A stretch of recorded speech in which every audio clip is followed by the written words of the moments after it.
I greet you according to your time zone and welcome to Linda's TV show. Anywhere in the world you are coming across this platform or watching this video.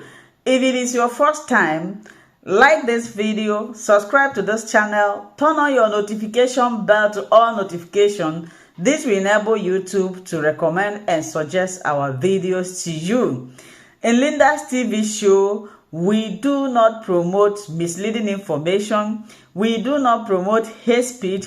We do not promote violence. We are only here to react, educate, inform, sanitize the members of the public about what is happening in the world. If you like what you are watching right now, subscribe and like this video. So my lovely people, today I want each and every one of us to listen to this Nnamdi Kanu'S interview with this journalist, Dele Momodu. Ever since Bubu Pai, I've been waiting. I don't know if you have heard or seen any foreign media we talk about in Pai. Throughout, since then, I've been watching CNN, BBC, to see whether they will even show us when he was. My question is why? Why haven't they talked about it? Why didn't them show us when they put am for ground? I don't understand though. So everything is now justifying what Nnamdi Kanu said in this interview. Most of you might have watched it, but if you haven't, I will urge you to watch this interview from the beginning to the end. And it seems we, the Biafrans or the Igbos, we do not know the value of Nnamdi Kanu. As jide dike gbo, mgbe ihe dike ruru achọwa dike. Nnamdi Kanu, every damn thing that is happening today, Nnamdi Kanu said it. He was shouting, they are coming to take your land. They are coming to... Nobody listen. And now, everything, the one that surprises me was the one he talked about your money in the bank. Every damn thing Nnamdi Kanu said have come to pass. Now, let's watch this video. After watching, tell me what you think. If you haven't subscribed to this platform, I don't know what you are waiting for. Are you not enjoying this program? Don't you like this program? Share, comment, and keep on watching Linda's TV show. God bless you. My name is Nnamdi Kanu. I lead the indigenous people of Biafra. And also I am the director of Radio Biafra and Biafra Television. And my job and my duty is to serve the people of Biafra up until the restoration of the stolen sovereignty of Biafra land is restored, and also to an extent to also serve Nigerian youths as well. I think since the whole protest started, we have been serving them very diligently every morning and every evening, and it is something that we should be able to continue into the foreseeable future or until all the demands made by the young people are met by SH0CK. Could you tell us about your background, your parentage, schools attended, and all that, please? Schools attended, my background is quite simple. My late parents, His Royal Majesty SH0CK and my mom as well, Lolo Mbeme, Ugeze, Lolo Mbeme Kukano. And I went to Lab Avenue Primary School, which was a model primary school in Umuahia, arguably one of the finest. And then I attended the best secondary school in the world, I believe, Fisher High School, then named Government College Umuahia, the same alma mater as Chinua Achebe, Ken Saro-Wiwa, and Cyprian Ekwensi, and a whole host of other people who have gone on to at least make an indelible mark in our consciousness, if not in our society. And then from there, I went to University of Nigerian SH0CK, where I spent about 2 years, and they weren't doing anything that I felt enhanced my ability to understand what I was there for. I had to travel to England, where I studied politics and economics at now London Metropolitan University. I've worked in various capacities. I'm actually the owner of Alpha Phoenix Consulting Limited in the UK, which is a consultancy firm, an economic development consultancy firm. I did actually work with a lot of people like Genesis and all the rest of them, where I held managerial positions until my calling. And that calling is to help restore the kingdom of God on the face of this very earth. And that's what we've been doing for very many years now. Fantastic. So growing up, who were your heroes, your mentors?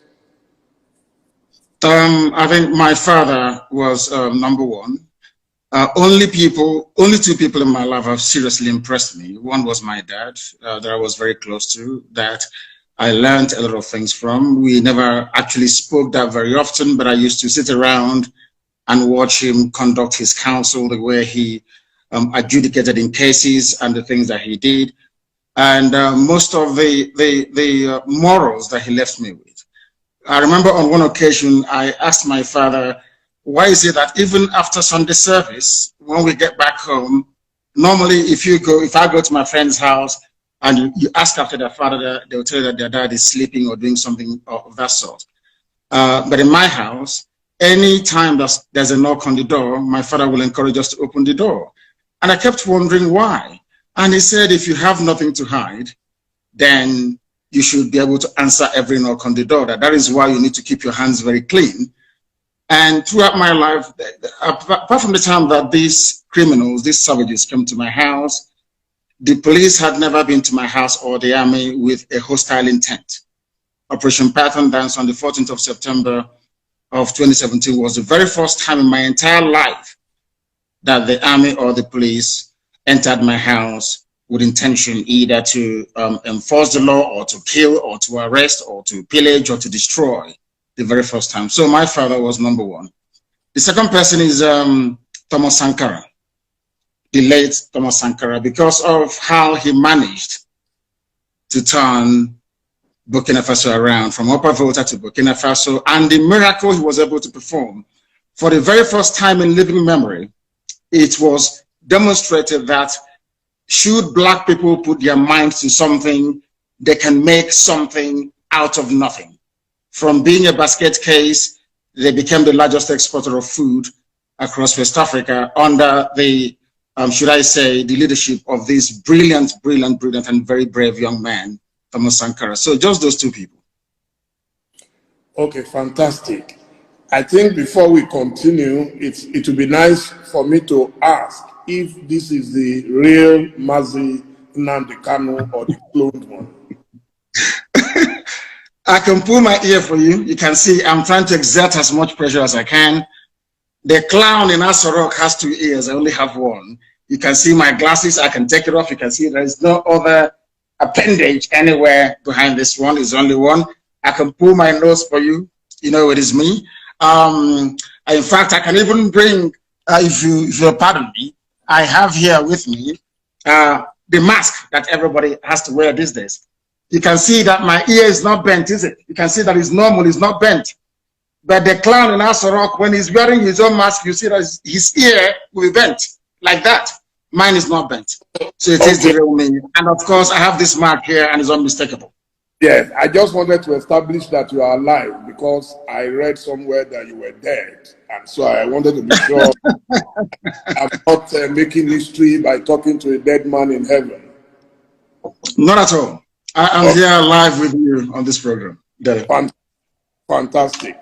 So could you tell me some of the books that you read that might have influenced you? I don't want to say radicalized you. I would say influenced you. Growing up was, as with most of my peers, is Chinua Achebe's Things Fall Apart. That is number 1. Because it reminded us of who we are, where we are coming from, and where we should be heading to. So that very book was pivotal in shaping my understanding of my people and what needs to be done to rectify the damage that colonialism had done to our people. The second one I would say is Alex Haley's Roots. Again, in that very book, it reminded me or reinforced the need for the Republican zeal that burns in each and every Biafran, that we see ourselves as equal before any other race around the world, and our belief, cardinal belief, that all men are created equal before God. Given the heroic sacrifice those people made at Savannah in Georgia, in America, many, many centuries back. I also read Leon Uris's Exodus. It is about the Jewish Holocaust and the reestablishment of the State of Israel. Again, a very decent pointer towards where Biafra should be heading to. Those three books, Things Fall Apart, Alex Haley's Roots, and Leon Uris's Exodus. They're my three favorite books here. I've read a lot about your religious beliefs, but could you tell us about your faith? I worship the one true God in heaven that incidentally every religion on this earth believes, or should I say, worship as well. I believe I am a follower of Yeshua, Jesus Christ. I believe I worship where Jesus worshipped. I worship the same God that Jesus Christ worshipped. I praise the same God that Jesus Christ praised. And one of my favorite prayers actually was the prayer that Jesus prayed when he was asked to teach the disciples how to pray. And he said, "Our Father who art in heaven," which goes to confirm the supremacy of Almighty God in heaven, bar none, the name above all names. And it is exactly the religion of my forefathers. My ancestors worshipped God and God alone. We answer Wachuku. From the names we give our children, we glorify God. And if you go to my village right now, all you hear about Ikechuku or the Nakachuku, everything is about God. So I don't need to be tutored or to be told by anybody who God is, because God is ever present in our lives, and that is the God that I worship. Sometimes people tend to mistake it because the only modern interpretation of that very religion is Judaism. The only modern interpretation of this ancient religion is modern day Judaism. So that is why I tend to gravitate towards Judaism. But as I said, I am a follower of the teachings of Jesus Christ. But I practice Judaism in the main. I was privileged to meet the late Chief Chukwuemeka Odumego Ojukwu in his lifetime. In fact, Ovation had exclusive access to his wedding, to his wife, Lady Bianca. What was your relationship with him? Did you ever meet him? And did you draw inspiration whatsoever from him? Yes, he is our eternal leader.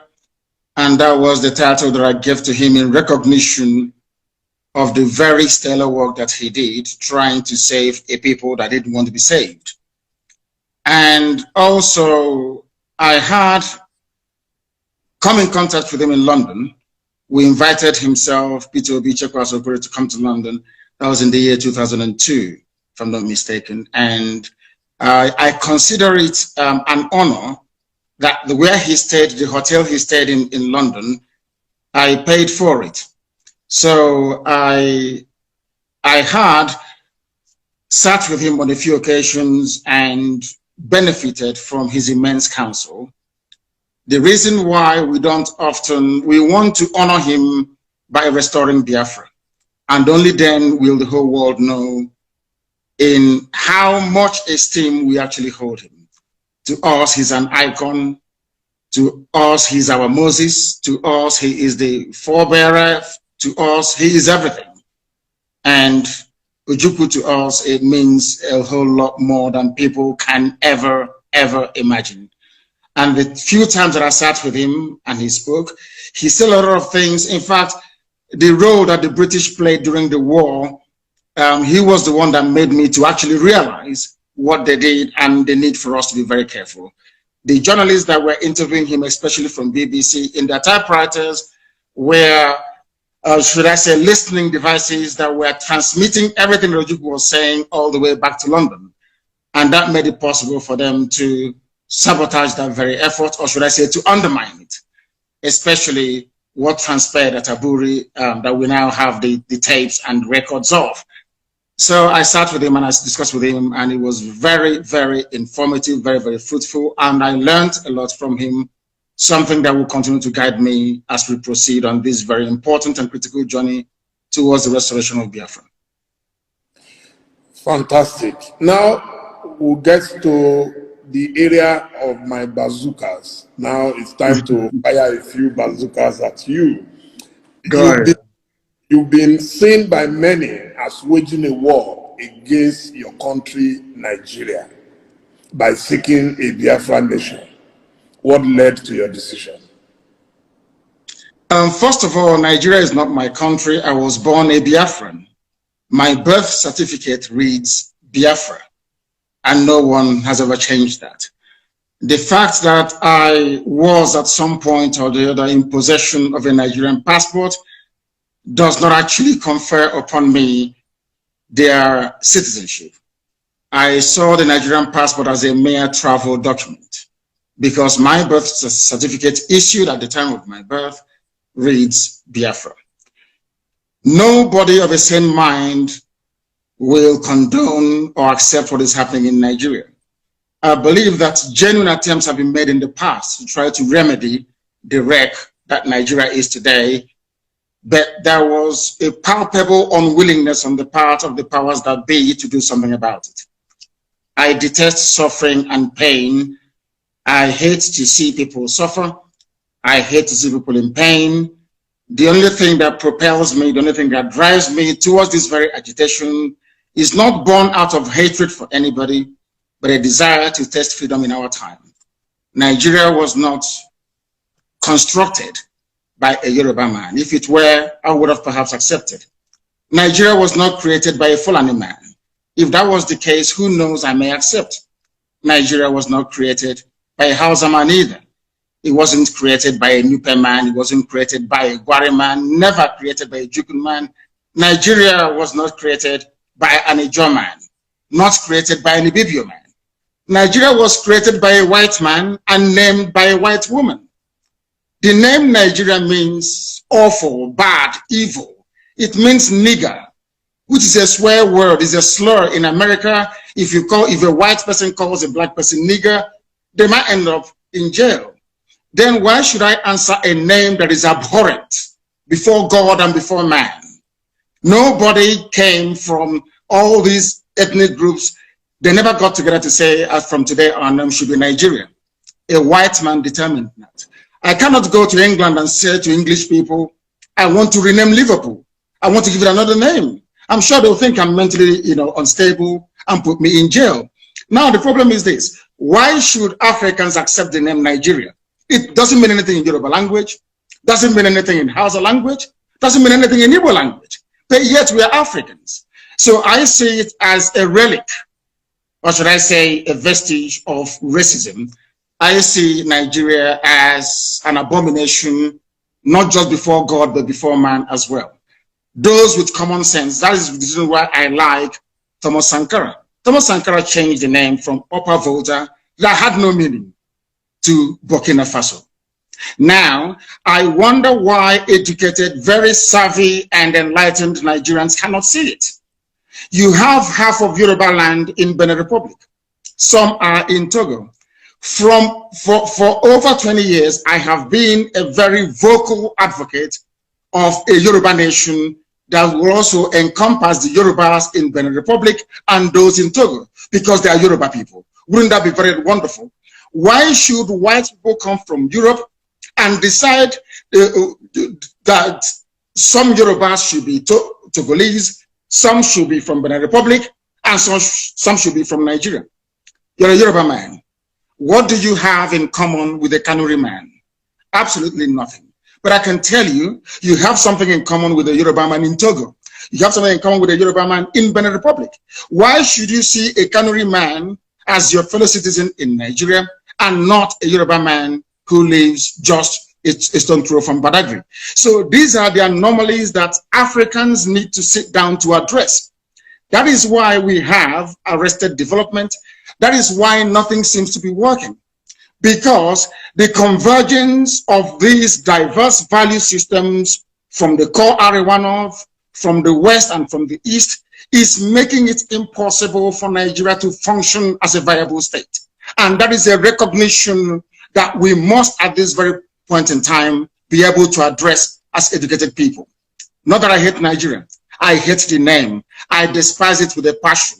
If you allow me, I wouldn't exist tomorrow morning. Anybody who answers or addresses him or herself as a Nigerian is a product of neocolonialism, not something that I am prepared to accept, because Nigeria never existed until Flora Shaw gave her that name, Nigeria. Before that, you had Oduduwa. Before that, you had Biafra. Before that, you had Kanu'S Empire, and all these wonderful and weird civilizations. Now, a white man cannot come from Europe and then create an identity for me. Only God in heaven can do that. And I can give an identity to my dog. The only thing you can name are your children and your pets. They are not our fathers. They are Caucasians. We are Black Africans. They have no right being in Africa and giving us names. And that I will never, ever accept. Military and security experts have said it is impossible for any country to fight 2 civil wars without monumental repercussions. Have you considered this? And what lessons did you learn from the last Nigerian civil war? The lessons that I will learn from the last war, if I can begin by addressing your last question, is that we should not have given up. Even though we were overawed as a result of a global conspiracy of unprecedented proportions, Biafra-Nigeria war was the Third World War. Because in that war, if you leave Nigeria and Biafra alone, Biafra would defeat Nigeria anytime, any day.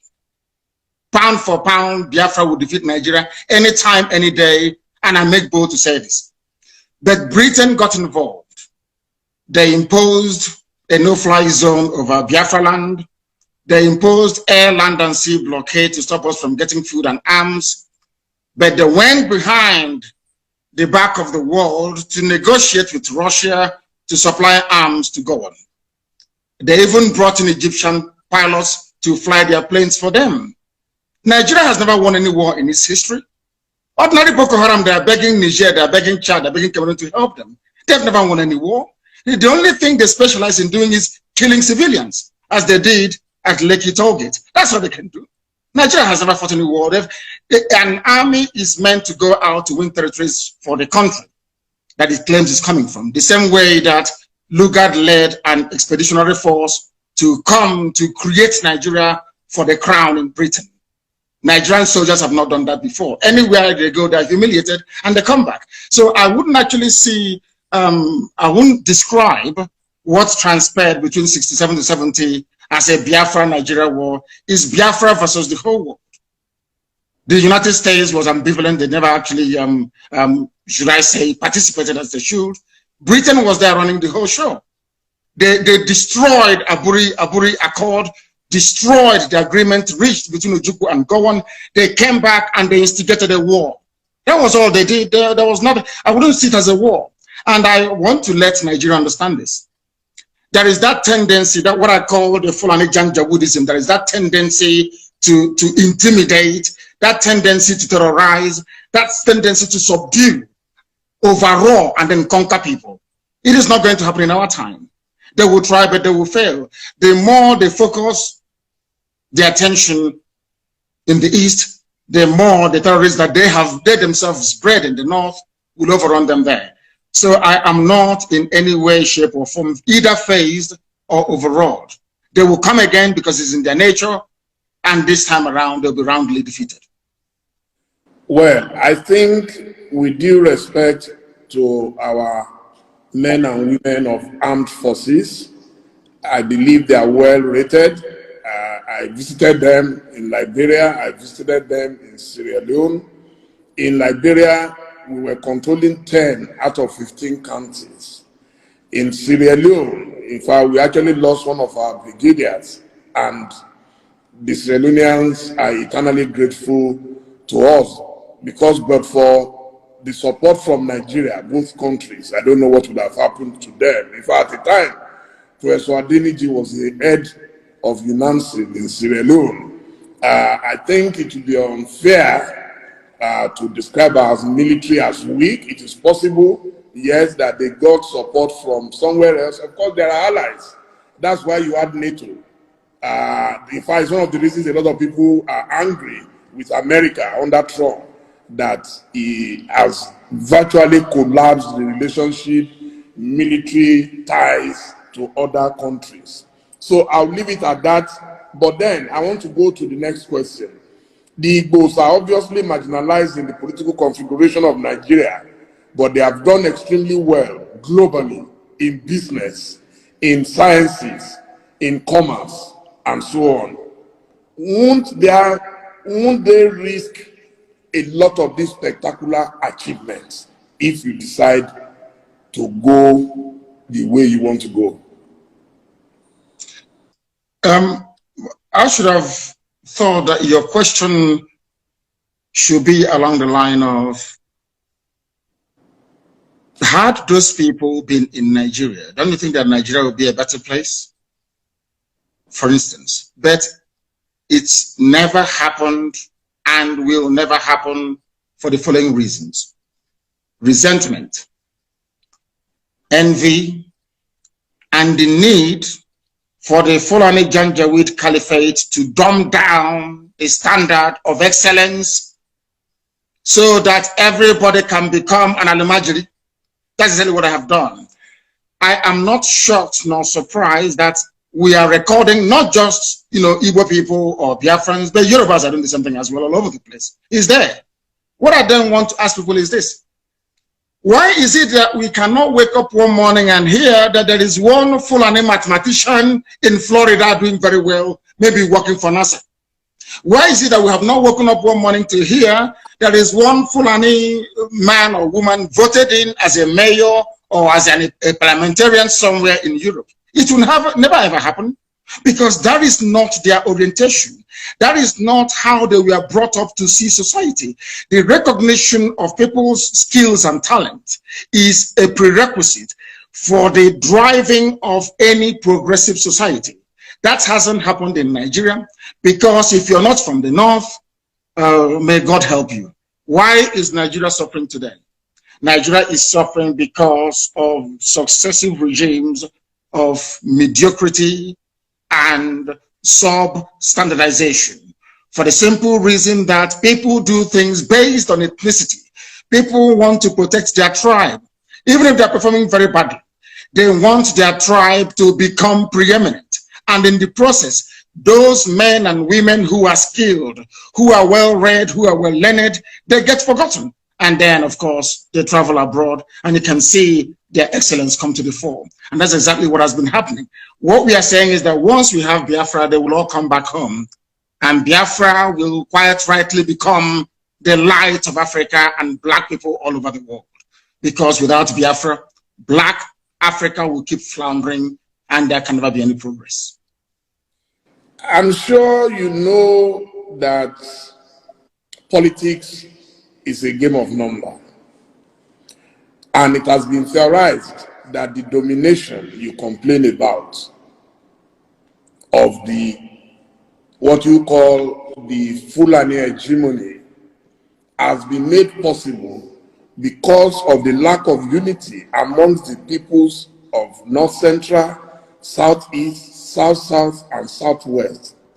And that if they unite, they will be able to end the perpetual dominance of the so-called Northern oligarchy. Do you agree? 100%. And that was why some of us threw our weight behind our children. Some people will say, refer to me as a youth, but I'm not. I'm a very old man. I may look young, but I'm a very old man. Now, the reason why we supported our young people was because for the first time in living memory, we managed to bridge that divide, to bring everybody closer around an issue that is of importance and concern to all these people. Were you not surprised when, following what transpired on the 20th of this very month, the same people that have failed and will continue to fail, the same leadership structure, or should I say the same cozy boys club that they formed, if your father is passing on, he will hand you over to the next buffoon to groom you in this politics of mediocrity that you find in Nigeria. Were you not surprised and shocked that the same people managed, or should I say succeeded, in introducing the tribal and ethnic dimension into what we are doing? Those of us in the South, I am proud of the should I say the understanding that those of us in the East have with our Yoruba brothers in the West, and of course, as time goes on, also Middle Belt. There is now a recognition that we are our own worst enemies. In Katsina State, there are other tribes other than Hausa and Fulani. In Katsina. In Bauchi, the same thing. All across the north. It is not a homogeneous society. The only thing that binds them together is just their language. Underneath, if you scratch the surface, you will begin to see a lot of, they have more ethnic groups in the north than you have in the south. Many more in the north than have in the south. But over the years, the Fulani oligarchy have managed to should I say, moderate their differences. And despite what is going on underneath, they have always succeeded in presenting this united front for the north. Anytime we try that in the south, they bring in their, what people are referred to as professional gossipers. They bring in people who will always do their best to divide us, because the north understands. Any day the Igbo and the Yoruba put their differences behind them, get their acts together, for goodness sake, Nigeria will be a better place. Everybody knows that very well. So in order not to allow that to happen, they now appoint, or should I say rig our governors into office. They go to Ohanese, they bribe a few people to go to Afanifere, they identify one or two people to, should I say, to groom, to do their dirty jobs for them. And what is that dirty job? You saw it in full view and in full display on the 20th.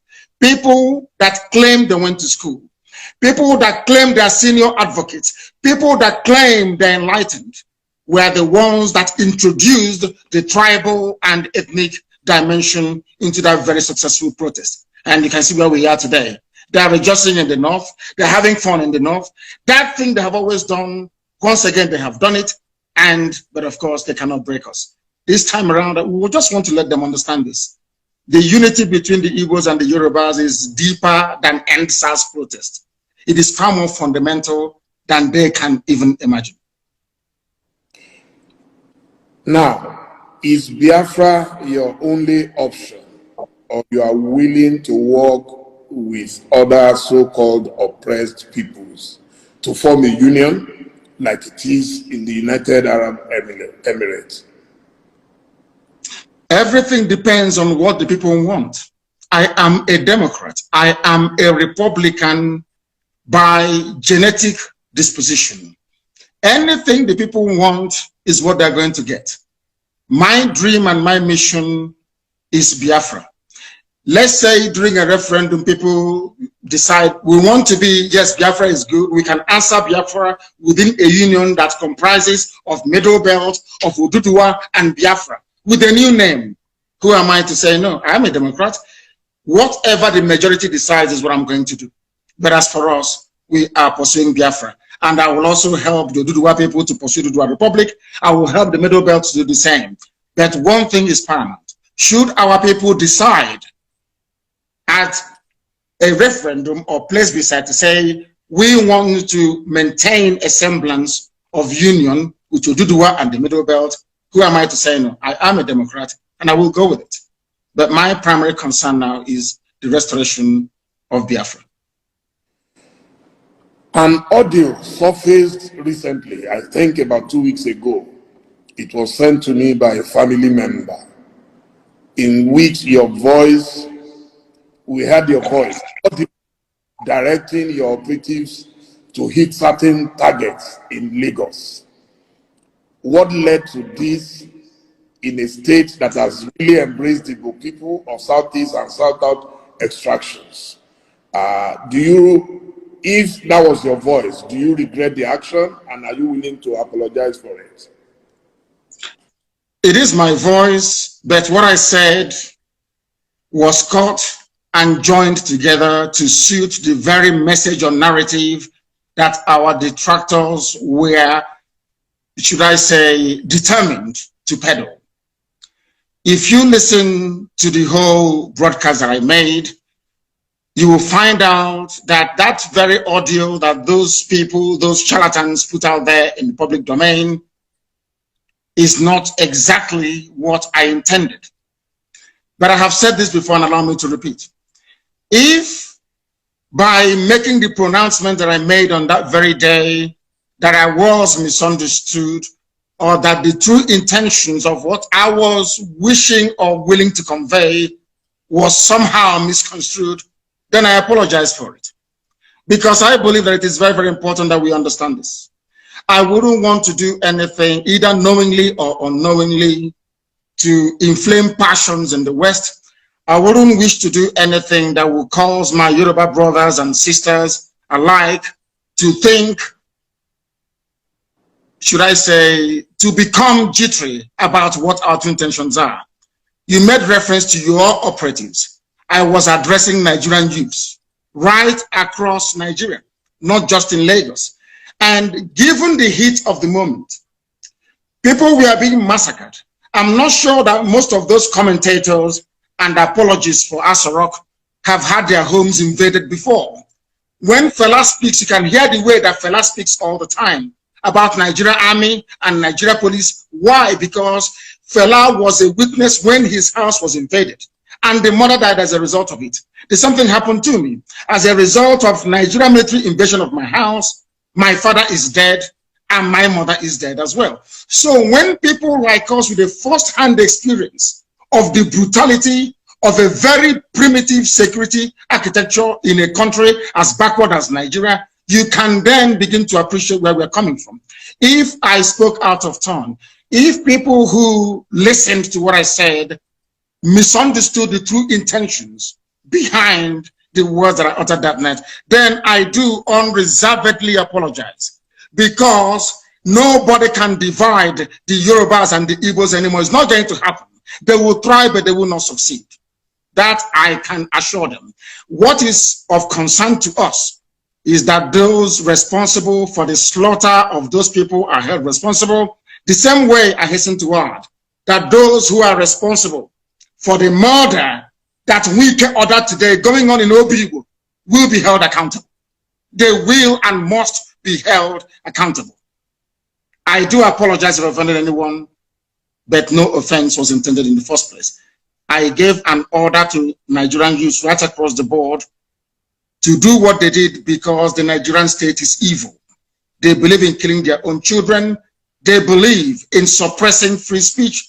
They believe in breaking up peaceful assembly with the use of force. That type of nonsense must come to an end, and they must be taught a lesson, and that was exactly what we did. Okay, let me confess that it was actually that audio that led me to looking for you. You see, I believe that journalists must help their nation to understand some certain people and personalities like yourself. And I want to say at this stage that I'm sending my special thanks to two people. One of them I can mention publicly, the other would not want me to mention him. And the first is Femi Fanikaude, my very dear friend and brother. I contacted him because I knew there is a special bond between the two of you. And he contacted someone else who contacted you. And I want to say thank you to both of them so they know themselves. What is the relationship between you and Femi that every time I see that you are in the same direction? He is very brave. He is obeying. He is polished and very erudite. He is a scholar and a conscientious one at that.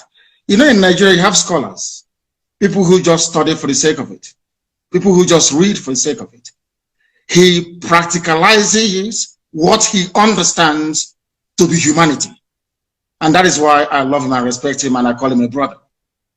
He epitomizes what any intellectual should aspire to be. You intellectualize that is very true or very good, and then you must have a human side to yourself. He is de-tribalized, as you well know, and I'm sure that in time to come, he will have a very great role to play, if not in Ududuwa, but also in Biafra. If Biafra were to come tomorrow, I will take him. And I'm sure that he will have a lot to contribute in making Biafra a better place for everybody to be in. So I have not only love for him, but also have regard for him. Now, I'm sure you are aware that there are efforts to start a movement that will bring the Yorubas and the Igbos together and closer. Are you willing to play a major role in that union? Yes, we are doing ours on the ground. You saw the protest on the 1st of October right across the world, Yoruba One Voice and IPOB. So we are doing ours. That was why I categorically stated, and without any equivocation, that the bond between the Yorubas and the Igbos can no longer be broken by anybody. They will thrive, but they will fail. It can't be broken anymore. So I am more than willing and able to serve in whatever capacity that is required of me to make sure that these two great nations pilot the affairs of Black people in Africa going forward. Because without them, Africa is doomed, more or less. Now, I will plead with you to take the next question very softly. Because as a Christian, I believe my faith teaches me to render unto Caesar the things that are Caesar's. So which means I respect constituted authority. My question is about your best friend, our president and commander. Now, you propounded this theory of a cloned man, and that our current president is a Sudanese man called Jibril. Do you agree that your information might have been wrong, and you are also willing to apologize to him for that error? Anybody can make a mistake. No, not at all. Buhari is dead and buried in a shallow grave in Saudi Arabia. Aisha Buhari was there. She came back from what they called a lesser Hajj. She was wearing black. She was mourning. If you look at the pictures that were circulated at that point in time, you will see the smug, or should I say, the forlorn faces of northern governors. A minute silence was held at the AU for a late Buhari. Even Her Britannic Majesty, Queen Elizabeth II, also penned a condolence message to the people of Nigeria before the cabal took over and asked her to rescind it, which she did. Buhari is dead, and I'm prepared to stake Biafra on it. If you, Dele Momodu, can go and prove to me, I'm not asking you to do anything too complex. If you can go and ask this man you call Buhari, whoever it is in Asorok, to come outside, don't do very much, address a panel of Nigerian youths, maybe 20 of them, and speak Buhari's mother tongue, which is Fulfude. I will give up Biafra, I will apologize to him, and I will submit myself to any authority on this earth to do with me as they please. There is no Buhari. Jibril was there. Jibril followed Abba Kyari to Cuba and ran away from there and never came back. The man you have now in Asorok is from Niger Republic. His name is Yusuf Abubakar Muhammad. That's his name. Yusuf Abubakar Muhammad. Even Shekau knows who he is personally and was mentioning his name as well. It is not Buhari. The old Buhari that you and I know, the country cannot be burning and he will restrict himself to only 12 minutes of edited broadcast. Impossible. Impossible. Anybody that knows Buhari, even if he's dying, he must speak because he fought in his own understanding to keep Nigeria one. Anything that impacts or threatens the territorial cohesion and integrity of Nigeria, the old Buhari, in fact, he will be in Lagos. The old Buhari will be in Lagos, I'm telling you. But this little, have you not seen him with his fresh hands of a 35-year-old? He cannot wear this. He cannot wear this. Because if he wears this, his ear will bend. Because it's rubber. Silicon. We know about AI technology. It's deep fake. Please Google it. You're a media man, you must know this. I can replicate this very interview with your face showing us having this conversation, but it is not you. You also saw that some, would I say, some eagle-eyed investigators managed to discover that there was actually a microphone, a loudspeaker on the table. It's everything that they claimed that Buhari was saying was coming from a loudspeaker. From a loudspeaker. Very, very sad indeed. These are the things that the world must understand and come to terms with. That the person you are calling Buhari is not Buhari, and I can stake my life on it. If he comes out tomorrow and takes, or should I say, address any press interview live without Garba who doing this, telling people to cut. If he can come out tomorrow, a panel of journalists will, in fact, no, not journalists because some of them are corrupt, youths will address him. There and then you will know that Buhari is no more. There is no Buhari. No country. How can you have a country you claim you're proud of, and that country is run by 10-minute video recorded every 4 months? What sort of country is that? Every 4 months you issue a pre-recorded video to address 200 million people. What an insult. What an insult. In a time of crisis, there is COVID-19, people are agitating, they're very restive. The only thing you can do is 10 minutes video. Laughable and absolutely absurd. And no sensible person should be able to tolerate it. Buhari is dead, and I stake my life on it. Please don't stake your life on it, because I am very, very convinced that he is alive. I have been meeting Buhari since 2010. Okay, and the last time I met him was 2 years ago inside SH0CK with a former president of Africa. I met him, we interacted, he cracked jokes with me, he even said, Dele, seems you've added weight. I am telling you that I am not foolish not to know the person I've been seeing for 10 years. I've worked closely with him on his campaign, and yes, you could have your theory why you think. You see, my own theory is different. Because he was very sick, a lot of people thought that he would die, and God restored his life. And I think that is why you think he is dead. I am personally convinced that he's alive.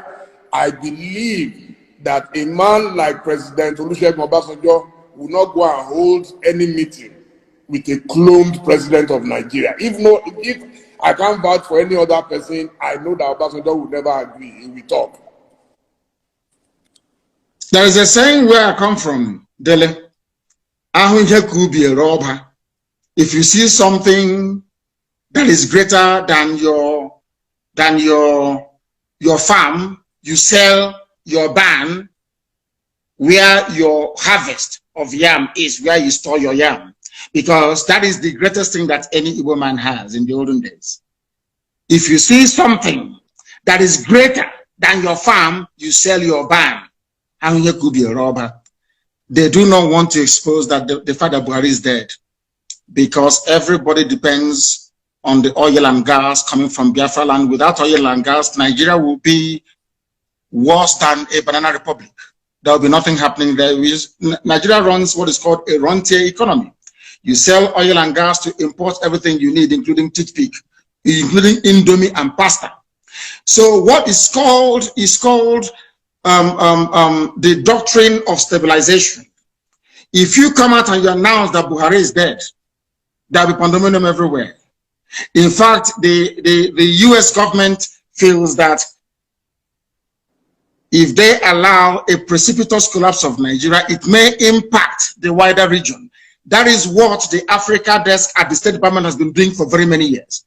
So if you expose the fact that Buhari is dead, it will cause pandemonium and there will be regional destabilization. And you will have a whole load more of foreign terrorist groups to contend with. Now you have 7. Many more will come up. They do not want to turn northern Nigeria into another Yemen, Afghanistan, or Syria, or Somalia, for that matter. That is the only reason why they're keeping quiet. And everybody is hoping that he will make it to 2023 so that Aisha can go with the boyfriend and relax, because Buhari is dead. Absolutely dead and confirmed. Look at the hands of your, I can become a trained. You ever seen that little boy they call Tagwe that used to mimic Buhari, speak the way that Buhari does, crack Buhari jokes? That little boy is an Igbo boy. They've not given him a Fulani girl to marry. You know that little boy called Tagwe, he's a comedian. He mimics Buhari. These things happen. People can mimic Obama. People can mimic whoever they want to mimic. There are expert actors who can do all of these things. But let me make this very clear to you. It's a very simple thing. I'm not asking for a DNA test anymore. If Buhari can hold a meeting, the man you call Buhari, with Nigerian youths to ask him questions and speak his mother tongue Fufude, then I will give up. But I can assure you categorically that you are one of those that they have deceived, but they cannot deceive us. It was a well choreographed, well planned, and executed with military precision. They knew what they were doing because Britain is in charge. Britain is in charge. The same way they took charge of the NSAS protests. You were there, you were watching. When British High Commissioner went to Lagos, did not see the Lagos State Governor, but saw Tinubu. It, not up to 48 hours, the army came and started shooting. And now, as they say, the rest is history. The people controlling you are those that created you. The people that made you a Nigerian are those now in charge of your lives. You are not in charge of Nigeria. They are. And are the ones running the show. And maybe next week, you get another 10 minutes video recorded. The old Buhari couldn't have done that. Ask Obasanjo, how many times did you allow them to broadcast a recorded speech in a time of national crisis? How many times? Obasanjo will tell you no. Jonathan did something. Only this thing that they put up there. Now, I will ask you to put on your face mask. Put it on. Put on your face mask. Let us see. Do you have one with you? Yeah. Ask them to bring it for you. Put it on. Your ear will not bend. Your ear can never bend. It's impossible because you're a human being. You have cartilage in your ear. But if this ear is made of silicone, as the one that Aisha's boyfriend is wearing, once you put on mask, your ear will bend. Simple. And that is why we have common sense and brain. Keep asking yourself. They took a picture with Jonathan, with everybody, with Yemi Osinbajo. None of them had their ears bent. Only Buhari's ears were bent.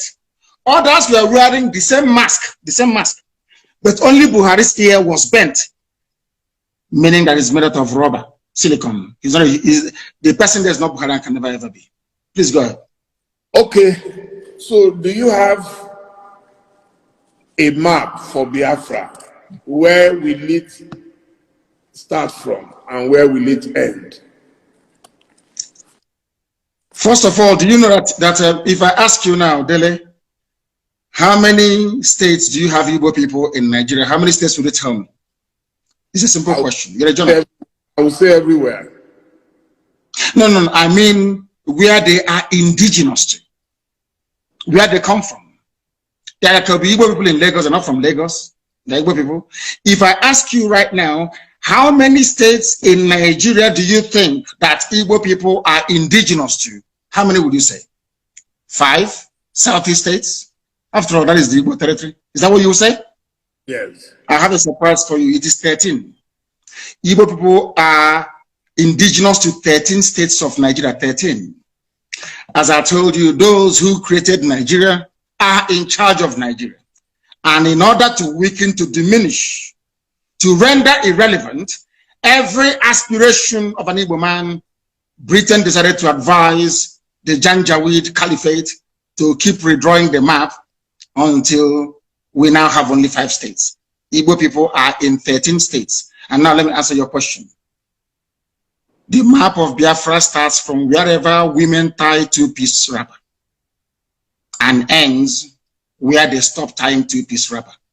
In other words, Biafra land starts from Kogi in the north, in Igala land, Idoma, Igede, all the way to Ikodomikodo, Idu land, in Udo, and going down to Bakassi, after Cross River State, and to Bonny and to Opobo in the south. All these are Biafran territories because if you go there, all the 13 states. I want the 13 states, please. You want me to name for you the 13 states that make up? Yes, please. Kogi, are there Igbo people in Kogi? I'm sure the answer is yes. Yes. Indigenous. Are there Igbo people in Edo State? Yes. We agree. In Edo State, there are Igbo people. I'm not talking about Tubiaja, which is Ishan. We'll come to that later. I'm even talking about a place called Igbo Akari. Igbo Akari. Are there Igbo people in Delta State? Yes. Are there Igbo people in Benue? In Benue State, I'm asking you, in Izi community is in Benue State. They speak Igbo. The largest market you have in Benue belong to the Igbo communities in Benue State. Are there Igbo people in Cross River? Yes. So Igbo people are in Cross River. Are Igbo people in Akwa Ibom? Yes. E2 is in Akwa Ibom. There are Igbo people there. Are there Igbo people in River State? Are there Igbo people there? Of course there are. 90% of River State is Igbo. Are there Igbo people in Bayelsa? And you'll be shocked.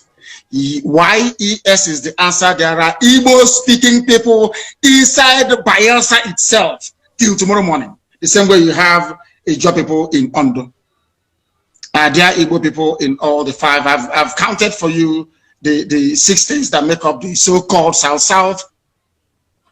Imo, Abia, Anambra, Ebonyi. Yeah, you've mentioned 9 now. 9 states. 1, 2, 3. Kogi, Edo, Benue, Cross River, Akwa Ibom, Rivers, Bayelsa, Ondo. Have you added? No, not in Ondo. We're not in Ondo. Igbo is not in Ondo. What is in Ondo is Ijo. Ijo is in Ondo, not Igbo. But okay. Ijo is Biafra. And we'll get to that later. And then you add the 5 southeastern states. You have Imo, you have Anambra, you have Enugu, you have Ebonyi, you have Abia. Add all of them together. Imo, Anambra, Ebonyi, Abia, Enugu. 1, 2. Add it to the other 6. Okay. 5 southeastern states. 6, 7, 8, 9, 10, 11, 12. I think one is missing somewhere. One cannot be 6 states. 6 states of the South, 5 states of the Southeast, then Kogi and Benue, and then you get 13. In all these places, you have. I'm not telling you about where they are trading, where they are doing business. People from there are Igbo. They are indigenous. And you think Kogi would agree to go with Biafra? No, it's about a referendum. We are asking, what we're asking for is that part of Kogi where women tie 2-piece wrapper. That's all. Your mother will tell you where you come from. If you look at your mother when she dresses up to go to church or to go to a function and she's tying 2-piece wrapper, one on top of the other, then you know you're a Biafran. And that's what they do in Kogi, in Enugu State, in Benue State, in Cross River State, all the way down. You can go all the way down to Edo State. It is there till tomorrow morning.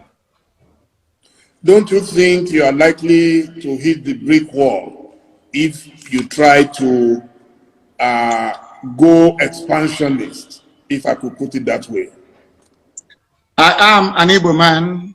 With all due respect, my dear brother, the Europe. Wonderful people, as we have finished watching this interesting video, please, I want to see your comment, your contribution, your opinion in the comment section. Like I said earlier, let us do it constructively. Tell me what you think about this video that you have just watched, and also about the platform. If you haven't subscribed, what are you waiting for? Please remember to subscribe, put on your notification bell, share this video, and remain blessed.